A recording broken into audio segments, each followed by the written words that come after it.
Welcome to The Lightest Tread, the official podcast of Soul and Recork, where we speak to extraordinary and ordinary people doing ordinary and extraordinary things that are good for their bodies, good for the planet, and typify the soul of adventure.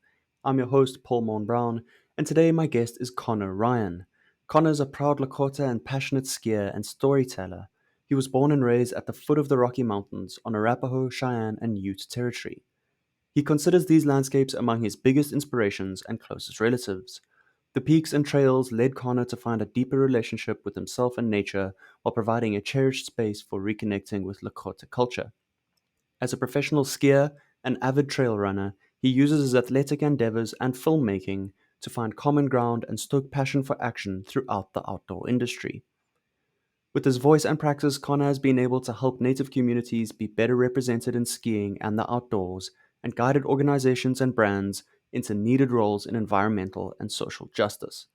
As an Indigenous storyteller, grounded in a contemporary community of adventure and advocacy, he's able to speak to common threads that bond people to place regardless of their background.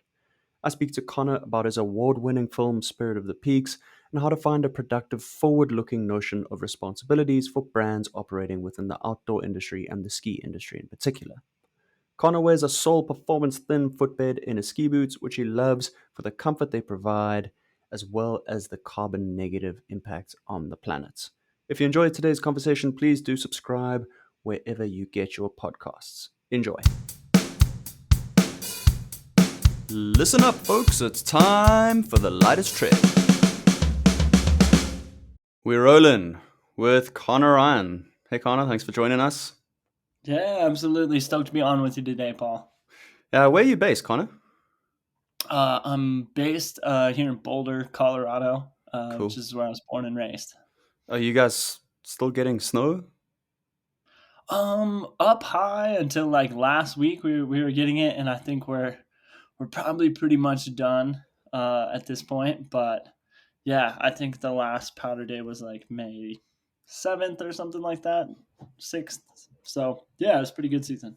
It's been a crazy protracted season here as well. Yeah, we had like a really strong finish to the winter after like it was like spring from January to February. Very Mm.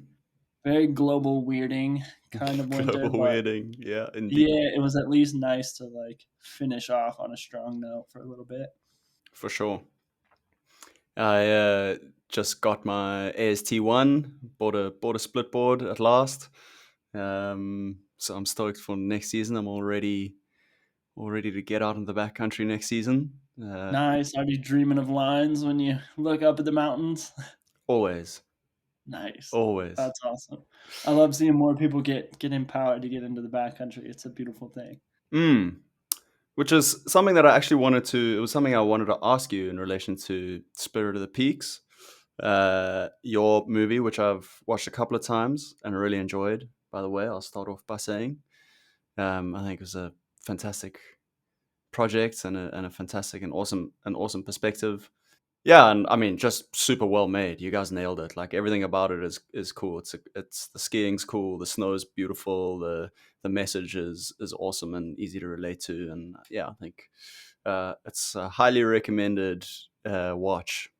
Um, so I want to talk quite a bit about Spirit of the Peaks and start off with kind of where you start in the film, which is talking about this almost heavy weight of responsibility that you feel as a Lakota skier, and your relation to the mountains. Uh, and it strikes me that for the vast majority of people who go skiing or snowboarding, it's an exercise in leaving responsibility behind. Mm, yeah.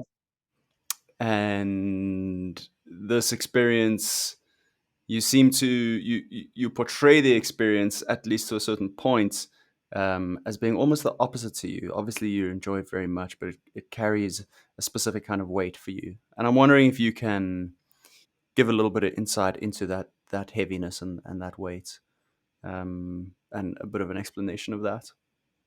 Yeah, for sure. I think for me, uh, because skiing is the thing that really gave me my like most kind of irresistible relationship to nature, if you will.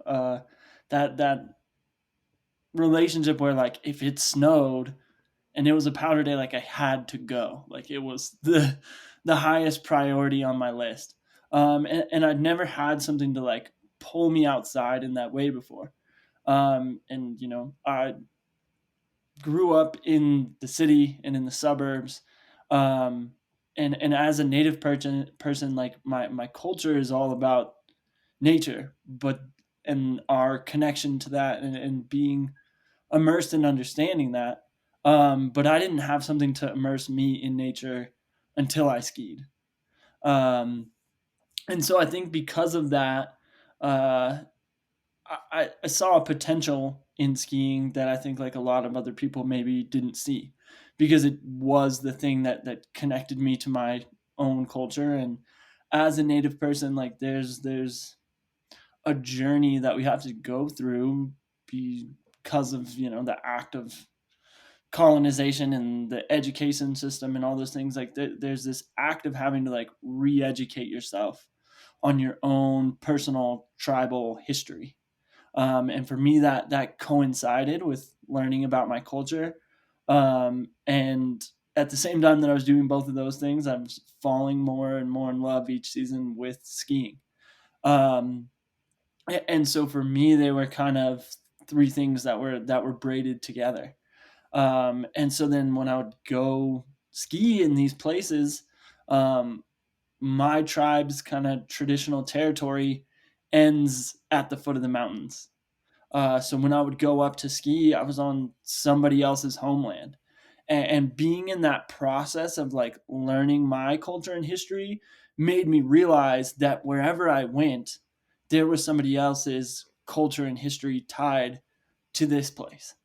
Um, and so I think like there's some amount of me knowing that like as heavy and as emotional as my journey with nature and with skiing could be at times because of what I was processing historically, that had to be true for other people even more so in these other places. And so for me, it kind of sparked this feeling of obligation. Like there's a lot more I need to do for other native folks who aren't being represented in these spaces in the mountains. And you know, you go to all these ski towns that are absolutely gorgeous, and skiers aren't unique in finding these places gorgeous. And so, you know, like there's people, and in this case particularly Ute people, who miss living in these places that they've been displaced from, so that now they, you know, can be ski towns. And so for me, I couldn't just like be there in a fun light way. I had to do something about knowing that. Mm. And is that doing something? Um, is it a day to day practice and an exercise of connecting spiritually to the mountains while you're out there? Is it the making of Spirit of the Peaks itself as a sort of broader recognition? Is it a combination of those things? Yeah, I think it's a lot of those things, and that's something that I kind of wanted to show in Spirit of the Peaks is like it's not like there's no one definitive action um, that makes things right. Mm. Because the wrong that we're trying to correct is kind of being out of a mutually beneficial relationship with nature. And in a lot of ways, Indigenous people have done that for a lot of years in the ways that we've, you know, used fire practices to mitigate larger fires and move herds of game, or um, whatever it might be. Like there's so many practices ecologically that connect people to place.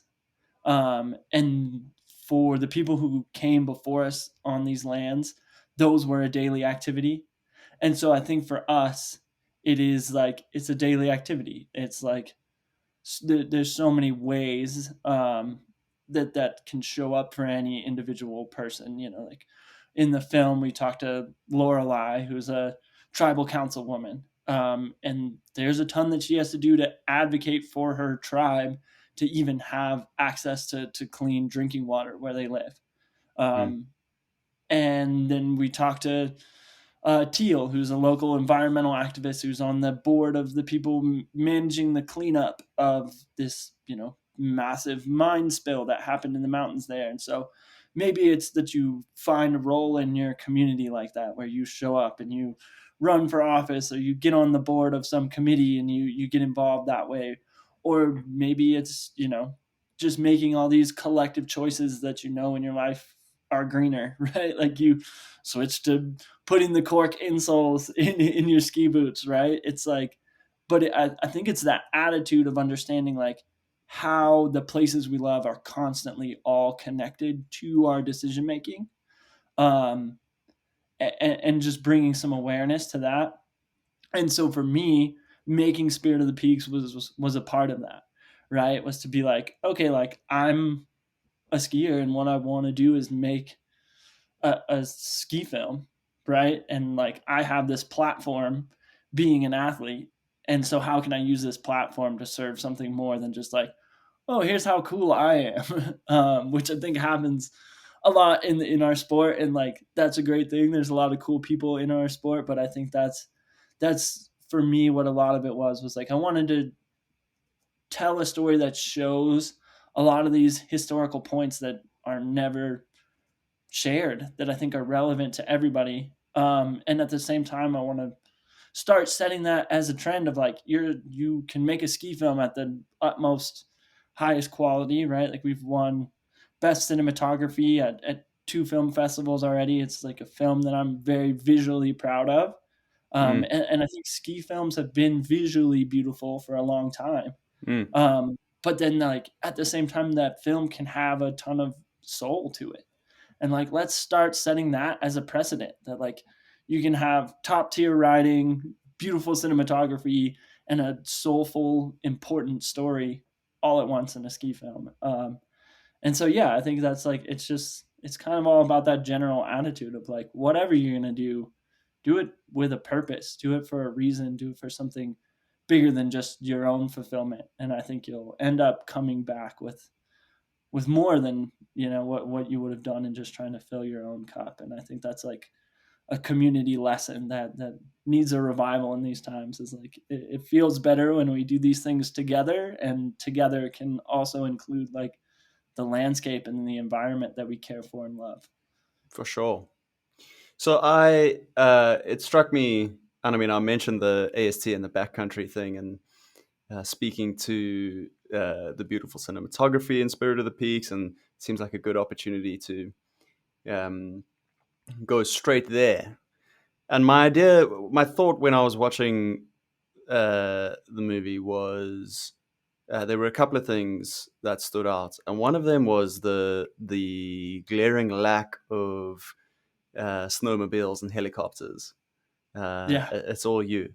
It's all yeah, quote unquote human powered, skinning up, skiing down, earning your turns.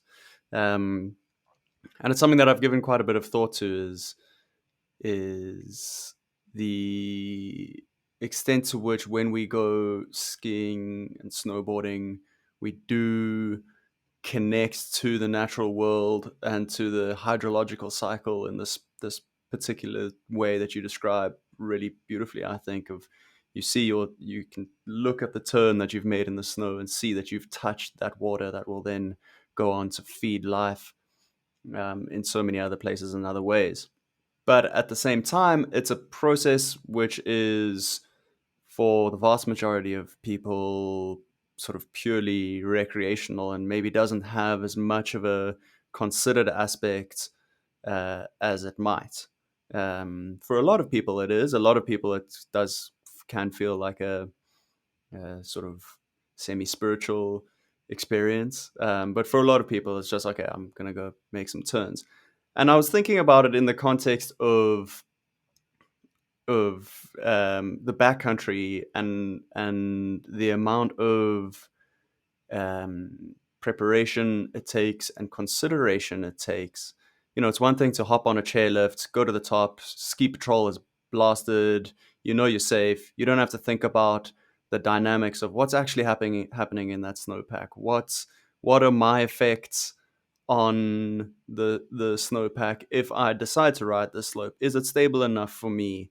What would that what would the effects of that slope be on my immediate safety in return? So I was wondering if you thought that growing backcountry as a discipline could could help drive the sports, because it has exploded. I'm one of the guilty parties, taking up more freshies in the backcountry in years to come. But since COVID in particular, it's exploded as an area of interest and a discipline. Mm-hmm. And so this is all a very long-winded way of asking the simple question of, do you think that more people in the backcountry is good for people having more of a considered connection to the snow and the water and the place and their impacts on that place and that place's impacts on life in general? Um, or do you think it risks having more impacts on the backcountry, which could be seen as a negative thing? Yeah, I think it's one of those things where it's kind of all about like how we choose to be in that space. Um, but I think for the most part, like this space also commands respect. Hmm. And I think that brings you more quickly into balance with a place, and makes you want to respect it in more ways, right? Like there's this natural, like, unless you're crazy and you have a death wish, like you're gonna step out there and be like, okay, I need to respect what an avalanche could do on this particular slope where I'm standing. Like, am I safe here? Is my party safe? Like, how do we move about? And it just starts bringing about this like really like thoughtful and considerate way of thinking that I think is like good patterning for the rest of how we interact with nature. And it is something that I see carry over a lot when I go for a hike with someone else who's also a backcountry skier. There's just a different level of thought that's been sparked by their previous experiences in the mountains. Hmm. Um, and I think a lot of it is because like an avalanche is not only like this powerful destructive force, it's also like this powerful life force. Um, in that, like that's a lot of water, and these hydrological actions are what have like shaped the mountains, right? Like you can look at a mountain in the summertime and be like, oh, that's where the avalanches run, right? And I think even just having like, because it is such a powerful and incredible thing to witness an avalanche and hopefully not witness it too close or too personally, right? Um, but because that is so powerful, like I think it's exciting and it makes us have that first, I don't know, like page turning kind of energy with our first learning about the hydrological cycles that we're like really closely a part of. And it makes you see for the first time like, oh wow, like this is a force that shapes a mountain, and here's why I don't want to personally get caught in it. And like to have those kind of like macro to micro kind of realizations of like, oh, this is huge, and also I could be caught in it, is a really important thing for, I think, for people to like start removing that kind of separation that I think we have mentally a lot of times coming from just the way most of us are educated to see science and biology. In order to kind of just give us that ability to reclaim the idea of like, that's nature, but like I am also nature as a human being. Nature isn't something that's like far away and out the door. Like I myself can be the trigger for an avalanche that shapes the side of a mountain. Like, right? And you can go out there and you can see the tracks of an animal and be like, dang, this animal could have also been the trigger for this avalanche. Like that's something that happened to us while we were making the film, is skinning up this ridgeline with Cody Townsend while we were filming, and we found these lynx tracks. And Hmm. where we decided to put our skin track just lined up perfectly with how the lynx was moving through the mountains. And it made you realize, like, okay, like this lynx has his AST1 or 2, right? He's taking his airy courses, like, you know what I mean? Like, there's some inherent avalanche knowledge of him being a part of nature, and us relearning this and having the ability to step out into this space is probably something that the Utes were also really considerate of before we were here in this space as skiers. And so I think like learning to like kind of bridge that world between that indigenous worldview where it's like, you know, I have a lot to say about nature as a Lakota person, but like we don't have a word for nature in Lakota Yapi, like our language, right? Because like it wasn't something you could ever go into or leave at Hmm. that point. And so I think like we put these four walls around us to make us think that we're not in nature sometimes. And I think like being really closely tied and feeling the vastness and the power of what's out there in the mountains is something to help us take down those four walls inside our own mind that say I'm not nature, because it's like you go out there and you're a trigger for an avalanche the same as a gust of wind or the footstep of a mountain goat or whatever it might be. And I think that's humbling and it's grounding, and it's something we all kind of need more of. I love that. That's a really interesting thought in relation to not having a word for nature and the way that nature is sort of in modern, or I guess stemming from mainly Western society, is constructed as this thing that you keep out, or you go into, as you say. And when you learn about it, for the most part, for most people, you learn about it in a book on a page, and it's like it's a diagram of like the clouds and the rain and the snow and then the trees and so you can know it in your head, but until you are there and a part of it and experiencing it and witnessing it, um, it doesn't hold quite the same value or meaning to you. That's part of what we're about as well. Is we're all about. When I say we, I mean I'm referring specifically to soul, not humans. Um, but we're about trying to. We really believe that the more you can get people out into the natural world, the more inherently people will have an interest in protecting the natural world. So there's a moment then, uh, relatively early on in the film, in which you refer um, to sort of a turning point, in which you turn to traditional Lakota practice ceremonies, and you refer to a traditional Lakota vision quest. Um, and I wonder if it's not an inappropriate question. I'd be fascinated to hear a little bit more about what that is and what that involves. Yeah, for sure. Yeah, for me, it was like kind of a natural step in relearning my culture. We have, you know, Hamplecha, which is like a traditional vision quest kind of practice, and um, it consists of fasting from food or water for a number of days, and just going out there and really having an experience where you learn to I don't know reach those like low points in yourself, and use them as a catalyst for understanding yourself and understanding your role within your community.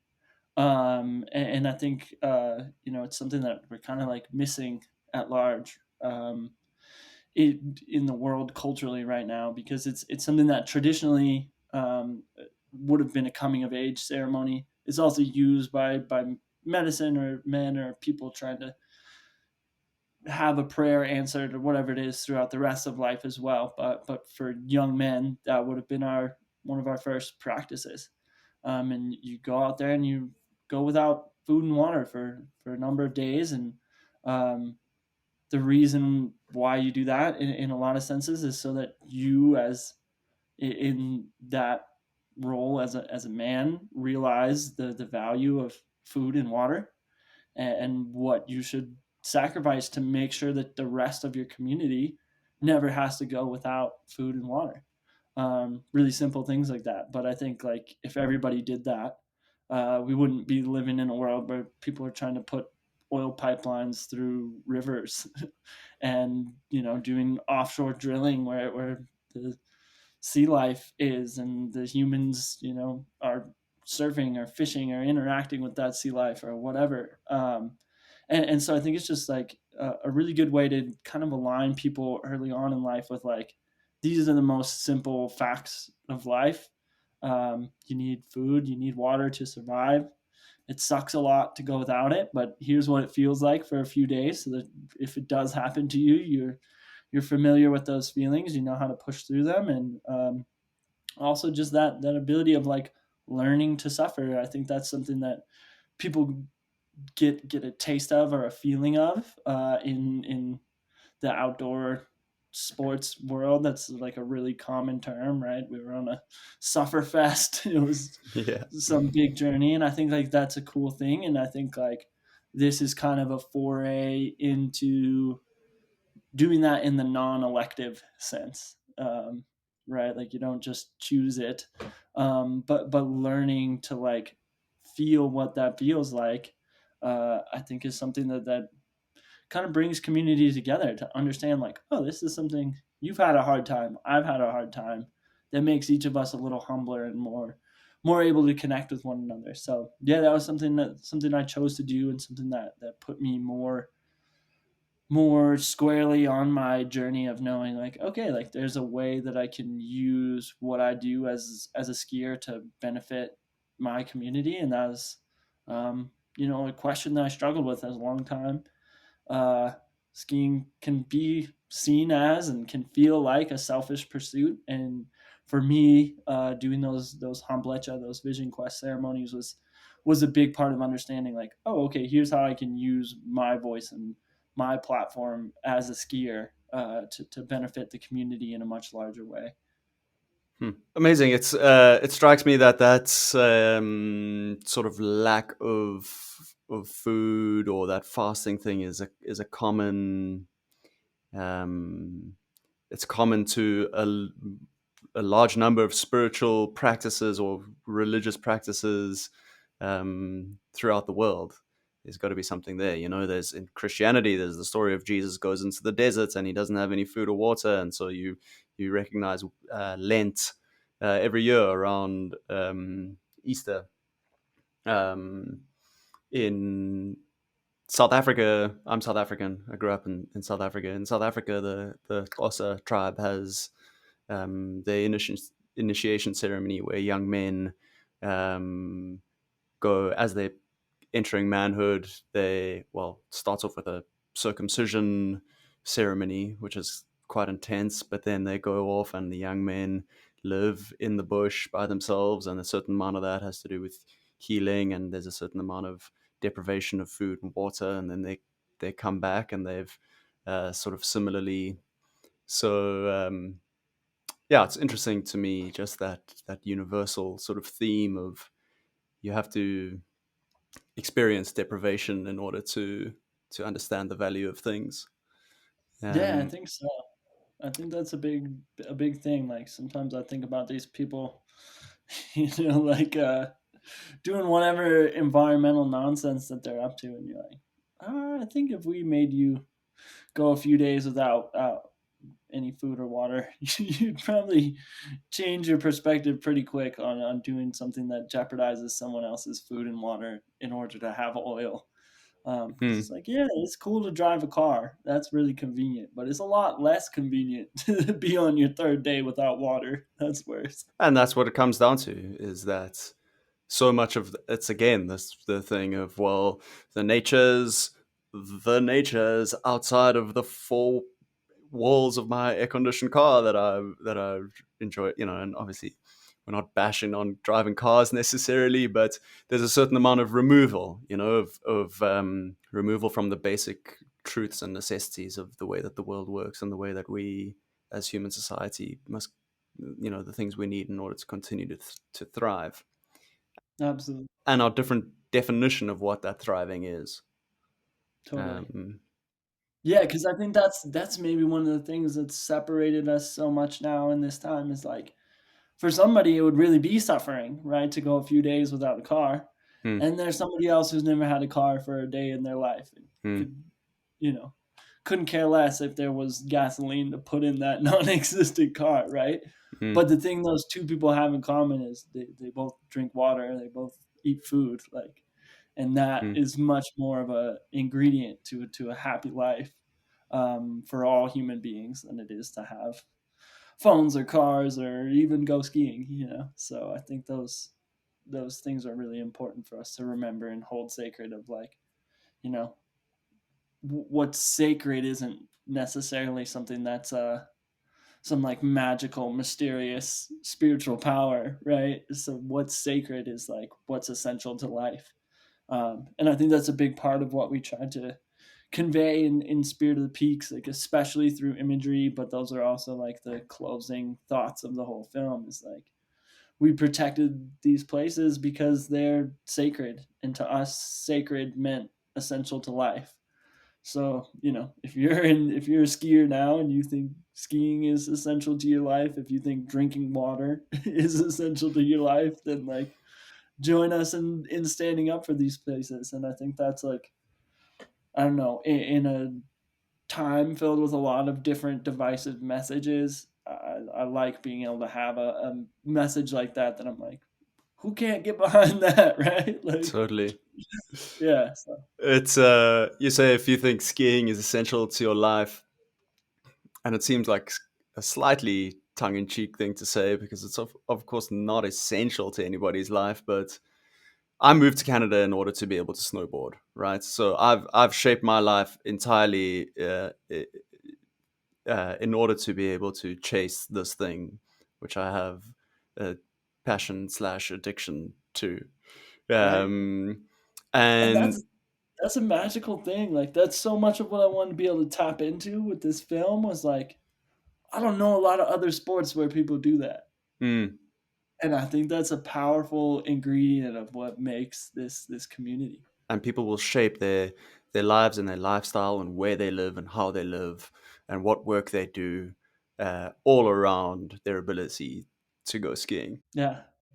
One thing that stands out about that idea for me is that we've been speaking about skiing and snowboarding as this tool for connecting to the natural world, and I think that it has a particularly it becomes a particularly powerful tool when you can quantify the risk that faces skiing and the ski industry, the way that an organization like Protect Our Winters has done, where they speak about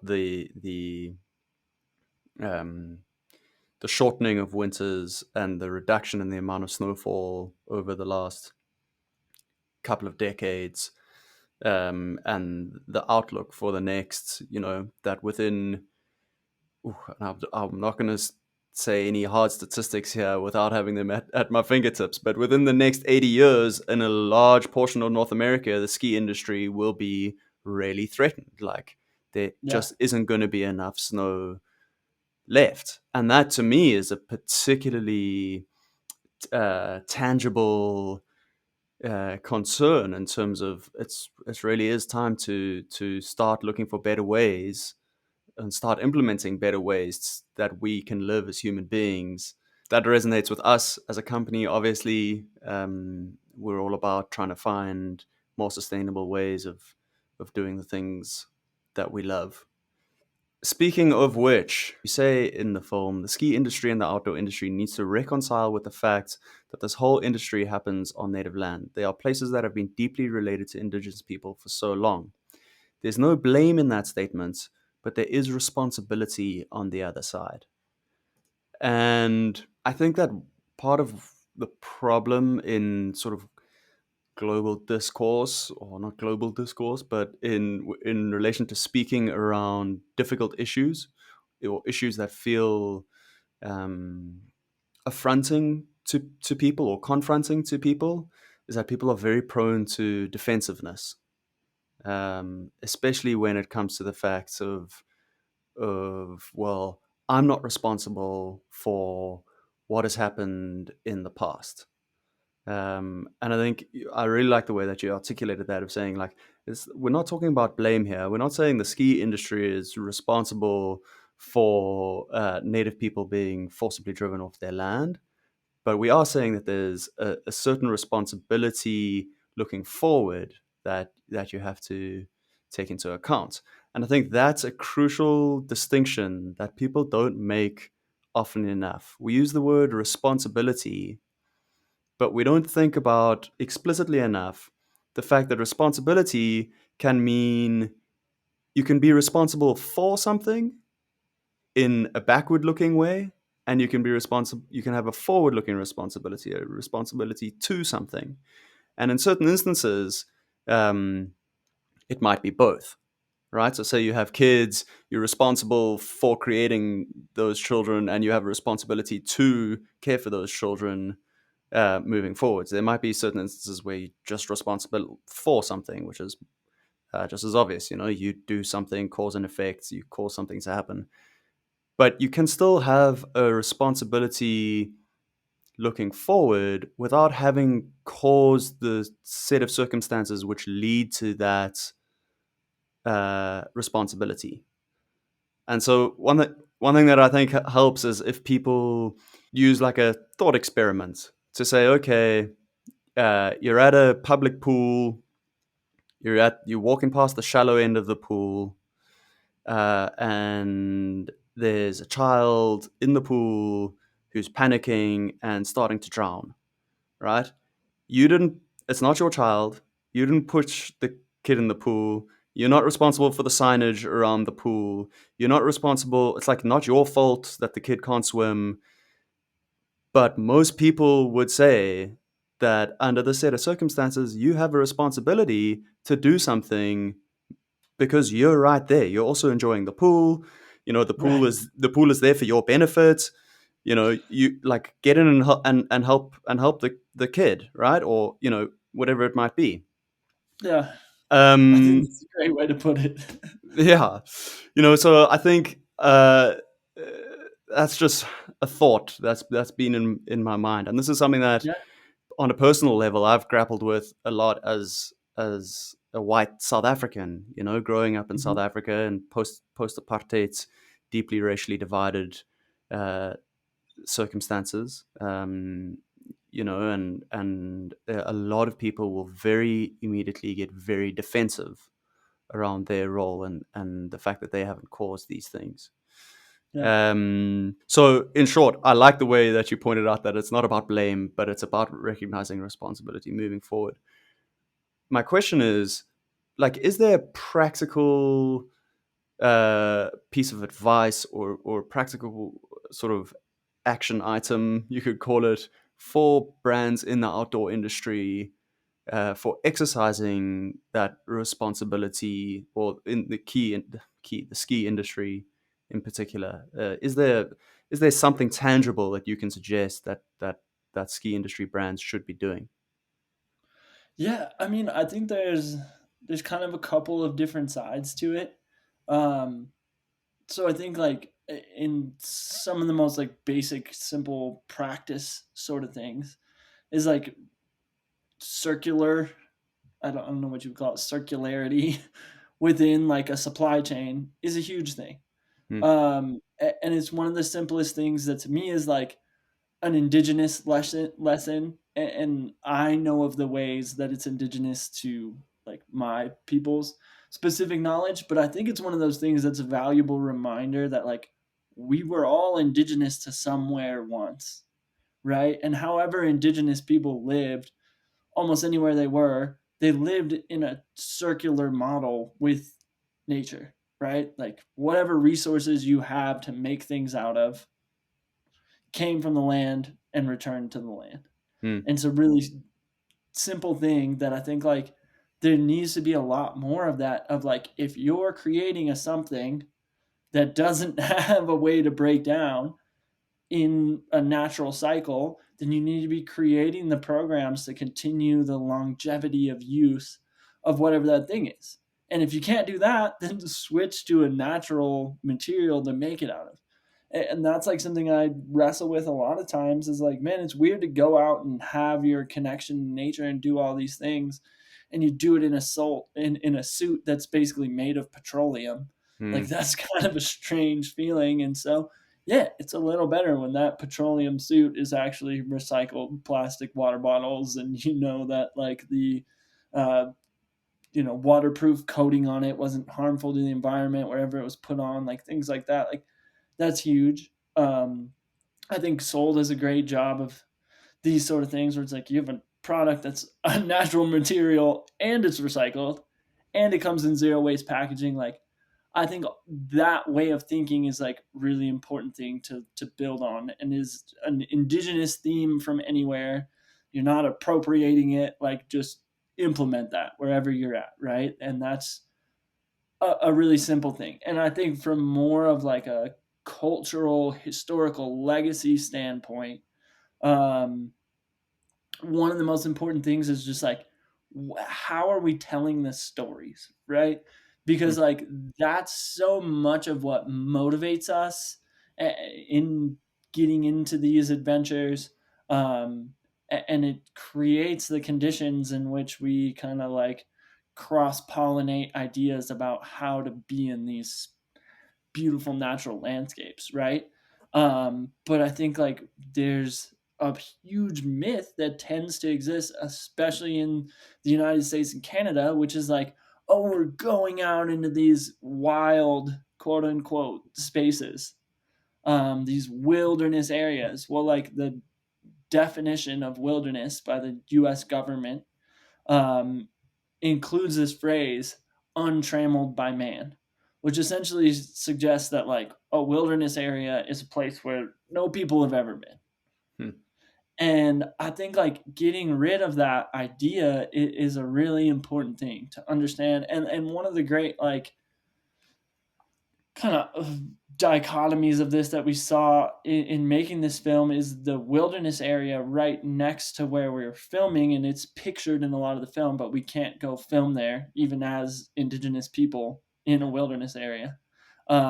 So it's just pictured in the distance. But that wilderness area is named after the tribe. It's the Weminuche Wilderness, which is a band of Ute people. Hmm.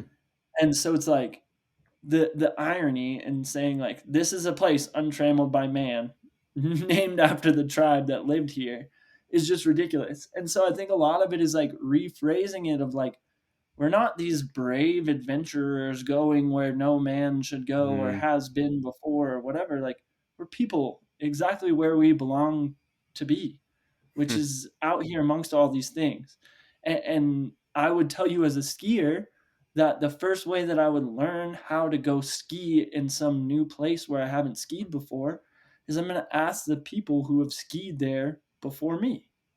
And so then if we're going to try to live on this continent in these specific climates and ecosystems, the people we should be asking about how to live there are the people who've lived there for thousands of years.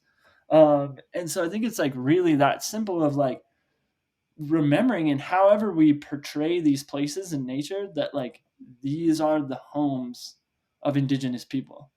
We're not like the first ones as skiers to come here and love these mountains. Like somebody else has all their stories of all their own epics and adventures and all those things, and thousands of years of cumulative knowledge on how to live in a place and understand what being in balance with that ecosystem means.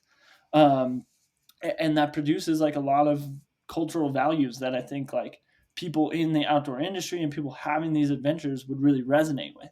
But what we need is like for that information to even be available, for those Hmm. stories to even be told. And it's crazy to me, like as an indigenous person, that like there's been all these ski films and climbing films and mountain biking films and trail running films that have come before the story that I've told, and for the most part, the vast majority of them have told a story in such a way that ignores that there were people there before this short glimpse of a window of time that somebody skied or ran or climbed there. Um, and so I think that's one of the biggest things we can do is like we live in these like two divided stories.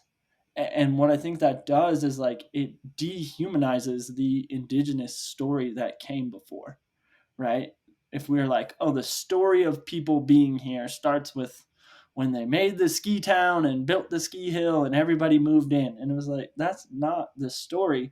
And so long as we look at ourselves as skiers as like, that's when our story starts, then we're cutting ourselves off from like thousands of years of valuable human information about how to live in a place.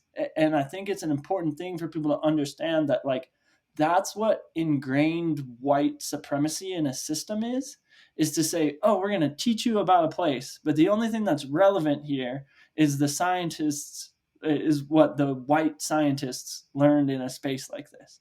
And anything that the indigenous people knew, well, it has to be corroborated by white history and white science. And in reality, like if you think indigenous people are human people, then you should value the fact that what the scientific method is human beings making observations and hypotheses about how to interact with the biological environment. Then we've been scientists in these places for thousands of years. We've seen what happens if you set a fire to move the game. We've seen what happens if you set a fire to manage this invasive plant population. All those things, like we've done all that. And so the real question is like, are we going to view what indigenous people in these spaces have done as a part of the continuum of human interaction here or not? And I think a lot of times the outdoor industry, at no fault of their own, because it's just the societal conditioning, has said, no, the story starts with the FKT. The story starts with the first ascent. The story starts with all these different things that I think like erase a long legacy of really valuable knowledge from places. And I think that if we valued that knowledge more, we'd see a lot more indigenous people in leadership in these places. And we're really lucky at the moment that the Secretary of the Interior, who's in charge of the Bureau of Land Management and lots and lots and lots of our public lands right now, is an Indigenous woman. The head of the National Park Service is an Indigenous man. Like I think those things are awesome to have these tribal leaders like stepping into these roles now. But it makes you wonder, like, why weren't we in charge of this for a long time? Like, isn't this how this should have always been? Like, we came in and we started these systems, and we put like rookies at the top of the pyramid of controlling these places, and it's like, oh, you could have chose someone whose like literal language was formed by speaking about this specific mountain range. Like, I think they're going to know how to talk about it a little bit better, but we didn't have that understanding in the past. And so I think the biggest thing people can do now is to bring that understanding to the table, and just consider all of indigenous history in a place as valuable and equal to our history there as athletes and the history of white people and colonialism and whatever it might be, and just understand like this is we're human beings too, and the knowledge we've had here for however long and the stories we've told here for however long are as valid as anything else that someone from the outside could say. This the storytelling element is an interesting one, because, as you say, so much of the outdoor industry is wrapped up in uh, epicness. You know, Yeah, the way we feel epic is if we take on this other, the nature, as we've discussed, right. this other, this thing that is other to us, that is other to our sort of soft humanity, the sort of vulnerable humanity. But I love the idea of telling stories through a lens of no, this, you are just in the place that humans have always been, and you're just another person experiencing that way, experiencing that place. And that doesn't mean that it's any less exhilarating. It doesn't mean that it's any less a significant feat of physical endurance or mental fortitude or whatever it may be. There, of course, are inherent values in pushing yourself in the outdoors and um, a lot of what we think of when we tell the story of these adventures into the wilderness, which is so different from ourselves. A lot of what informs the romance of that still exists, is still applicable to a story which is told, as you say, through a different lens of you're another person in a long history of human beings doing those same types of things and interacting with that environment in similar types of ways. Yeah, and I think, like, that can still be so exciting. Mm, Like, the fact that it's normal doesn't make it less exciting or doesn't make it less dangerous or the stakes any less high. mm, But I think it, like, brings in the true gravity of what it means to make decisions in these spaces. mm, 'Cause it's like, dang, that's what I feel as an Indigenous person in these spaces, is I often feel this feeling of like, wow, so many people, countless generations before me, had to do equally as scary of stuff as I'm doing right now and not die while doing it mm, in order for me to live. And I have to not die doing this cool, scary thing out here. I'm gonna find a way to make it because then after me, more people are gonna come and do similar things. Like it, I think it doesn't. I think that's something that gets lost sometimes between Indigenous culture and Western cultures. Is like that individualism is like, yeah, that's cool, and so much of our storytelling right now is based on like individualism, and there's a value to that individualism, but at the same time, on the flip side of that, like individualism is so elevated by its contribution to community. And I think that's something that we could see a lot more of, and to expand the sense of community too beyond just people, and be like, my community is the water, my community mm, is the peaks, my community is the trees, that lynx that I followed up the ridge line to know how to get there safely. That's probably how one of the first people figured out how to move in avalanche terrain, right? Like, and realizing like that's all community. And what if what I do is in service to that all being able to live? That's a really powerful time to be alive, right? Like that we're in this era of like we get to choose right now as human beings through our own actions, like how much are we going to live on? And also like there's other species at risk based on our decision making. Like this is a really powerful time to just choose like I'm gonna just live. I'm gonna make sure that other things can live. And that's maybe a braver choice than being like, oh, I'm gonna go do something that is dangerous or could kill me or whatever. I think like mm. I don't know, there's a lot of bravery in just choosing that collective value of life right now. And it's the hardest thing to do almost within the context of a sort of success and financial obsessed culture. You know, it's the hardest, one of the hardest things that you can do is say, I don't need this. It's enough for me to be alive and to be part of a functioning environment and to be um, content. Contentment is one of the hardest things to come by, I think, Yeah, and that has to do, I'm sure, a lot with um, socio economic systems, the sort of the cultural what we value, or the sort of driving values behind, well, let's just say it, a capitalist economic system, yeah, which has its value and has its drawbacks as well, for sure.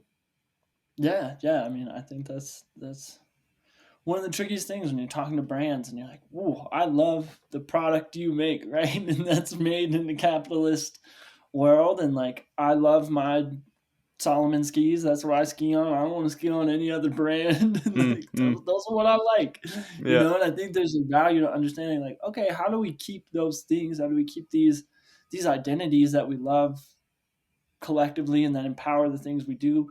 But then how do we put boundaries around, like, okay, but I'm not compromising on water. I'm not compromising on anything that's gonna melt my snowpack out too quick, and not just because I love to ski on it, but because what's that going to do to the rivers down below? You know, like where we made the film last year, it melted out a whole month quicker this year because of dust blowing in.